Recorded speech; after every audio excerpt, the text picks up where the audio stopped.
I think the seeds of that were sown in my MBA when I heard Steve Jobs' speech, which said that do what you love and follow your gut. The dots only connect looking backwards, and that was playing constantly in my mind for the next 2 years.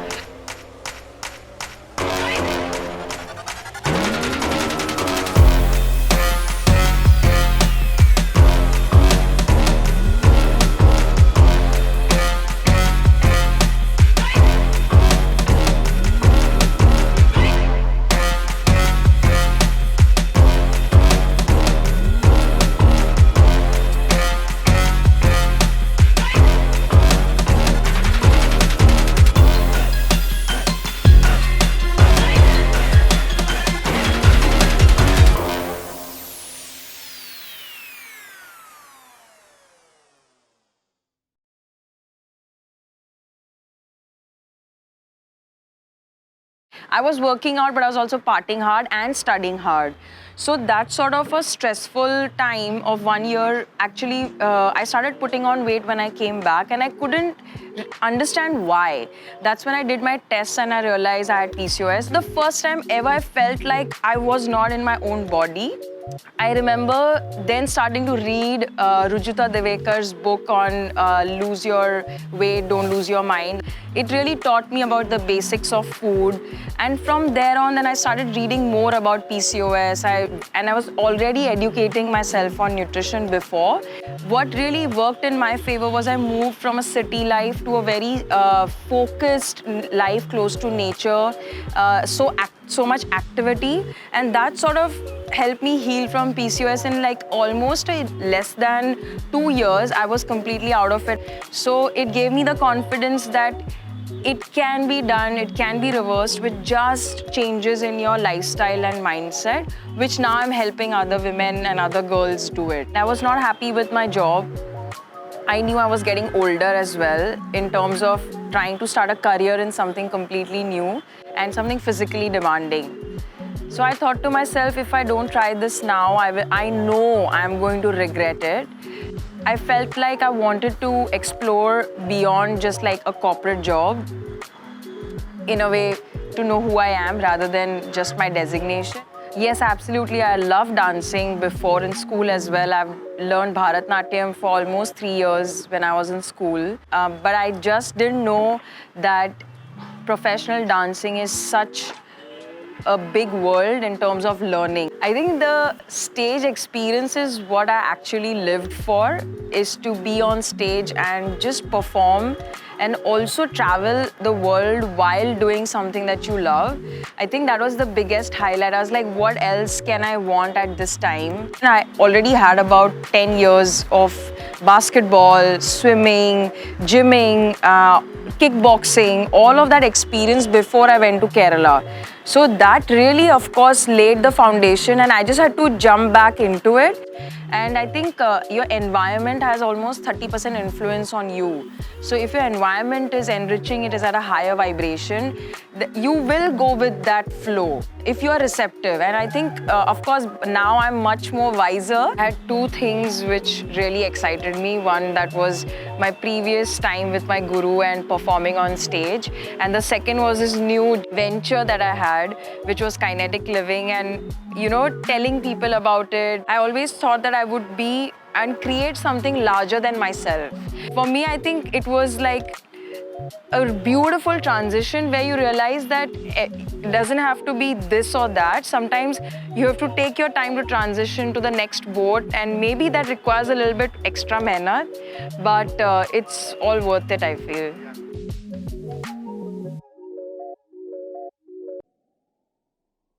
I think my favorite food would be frozen banana and peanut butter and black coffee. I think that's one of my favorite pick-me-ups. Or there would be chai and rusk with peanut butter. So here is MyFitness Eat a Scoop Challenge. Eat a scoop if you ever lost hope in your career and picked yourself back. Yeah, I think I should eat a scoop.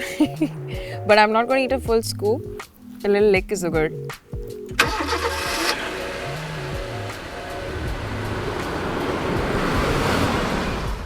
Plus, I was also doing like home-to-home personal training. तो उसके वजह से like I used to go to Andheri, Lokhandwala, and practically because of personal training, I would have some of my own, weights, some Pilates equipments with me. Plus, going from one place to other, so I was practically living in my car.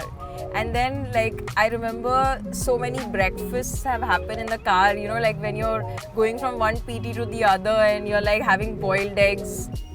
Eat a scoop if you have ever done stress eating. Yes, emotional eating is more like it. But yes, I'm going to eat one scoop. This is happiness eating, basically.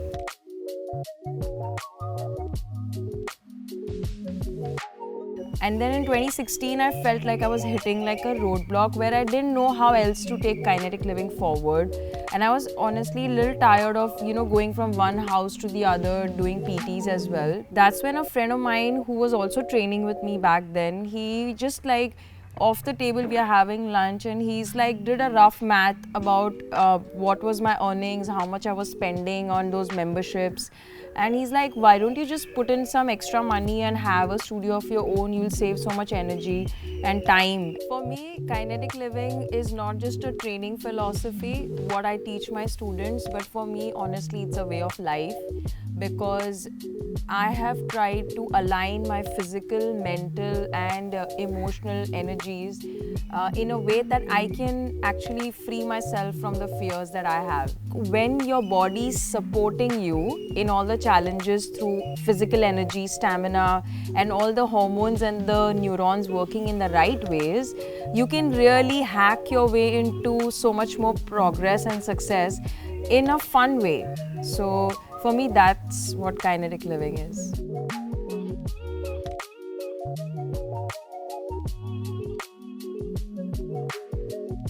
The biggest struggle I felt was what I was fighting with myself, which is like this fear that you had. Especially, I was traveling so much, I was like scared.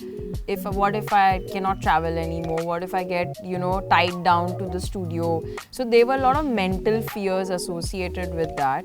Literally, day in, day out, we were showing up at the studio and that's all that we were doing. Like, wake up, coach, train, eat, take some rest in the afternoon, go back to coaching in the evening. I was then working even more. So I was working close to like 15 hours a day along with training and then standing so much, coaching. So it sort of definitely I was heading towards excessive work and almost like a workaholic. That sort of started playing out through, not consciously, but through unconsciously in 2019 when I started racing. And I used to go for runs, or I used to wake up suddenly in the morning. And then I started realizing I had so many ideas that I wanted to execute, but I didn't have the energy. I was like, I want to do it, but can someone else do it for me? Then these incidences where I would just burst out crying at the end of an intense run, or I would wake up and I would be like, I need to release. In 2019, I was in Goa and I attended this personal growth summit. I had gone to the summit thinking my life is amazing, I have a really good team of coaches. And that year, the first half, I had actually worked double shift. Everything after the breath work was like, there is a dark cloud on my head and I don't know what it is, but I know I need to address it. And I was like, something doesn't feel right inside. And this time I started feeling it in my body.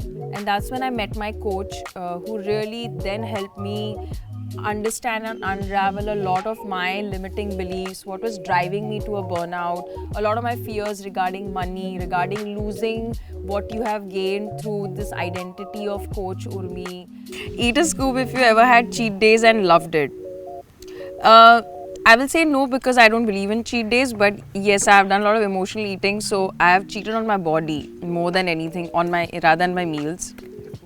And just eat a scoop. Okay, I'm still eating the previous scoop, so.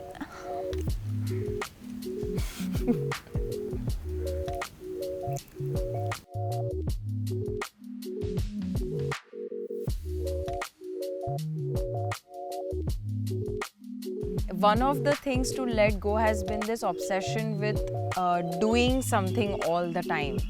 And once I started detaching from this sense of accomplishment with constantly doing something, whether it is recreation or work, I started understanding the importance of just being. That now, instead of thinking that, hey, I'm getting bored, even if I am getting bored, now I've learned to accept that boring is nothing as different than happiness, or boring is not different than excitement. All of these are emotions. Gave up the studio to be more global, to have more freedom to move around. And then I was like, I'm creative enough to experiment in the online space. So that's how it all happened. So Kalari is full of like low squats, kicks and jumps, plus it works the spine in a way that it's supposed to be strong but also fluid. And it's a beautiful mixture of strength and grace, which is what all martial arts are about. It has so much tradition and history that and I saw its benefits, right? And Bruce Lee has this quote which says that I will be scared of the man who's practiced one kick 10,000 times than like practice 10 kicks 1,000 times. So that is what I also learned from my guru. And right now what is coming to me is a program called Climb, which is basically my retreats, but not just fitness retreats or yoga retreats. Again, the environment, the location, the activities are all gonna be seamlessly integrated with the theme of helping people connect with their bodies first, because you don't need to be fit in order to have a relationship with your body, and we forget that. So my 10-year vision is to literally have a shala with a K. Again, the K and the L is from Kinetic Living. I feel if I want to further make people experience what I have to offer, then it has to be in a place that is with that vibration. And I can't get that in just a city, or maybe in a place like this, which is an oasis in a city.